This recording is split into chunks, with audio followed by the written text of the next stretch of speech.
Did you know that Brazil was discovered by accident? Hey there, my name is Thiago Devi and this is my first episode of Brasil Translated.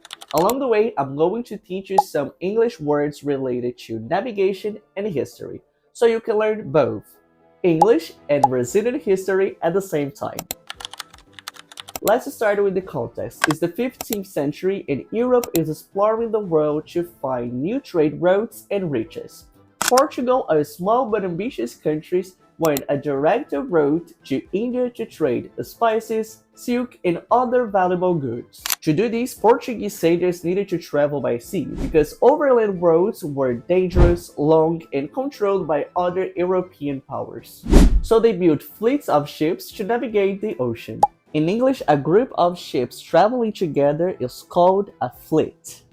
One of these fleets was led by Pedro Álvares Cabral. He had 13 ships and over 1,200 men, including sailors, soldiers, and priests.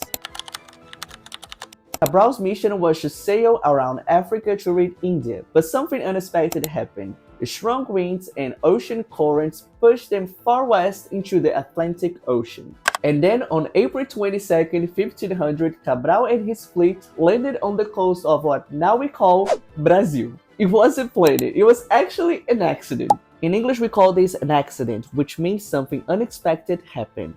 The first European people to set foot on Brazilian land didn't know exactly where they were. For them, it was a completely new world. Fun fact, originally Cabral named the land Terra de Veracruz, which means the land of the true cross. Later it became Brazil, named after a tree called pau-brasil.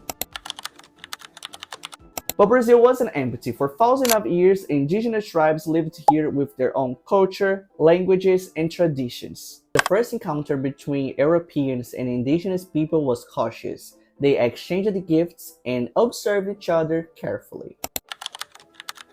The arrival of Portuguese changed Brazil forever. They claimed the land for itself, beginning the colonial period. Over the next centuries, Europeans exploited natural resources like Brazilian wood, sugar, and gold. This had a huge impact on the indigenous population, who faced disease, forced labor, and cultural changes. Understanding this history helps us see Brazil's complex past. So when you think of Brazil's discovery, remember, it was an accident that led to a long and complicated history, involving both indigenous people and European colonization. Thanks for watching Brasil Translated. I hope you enjoyed the video and I see you in the next episode where we are going to explore Brazil's coffee empire.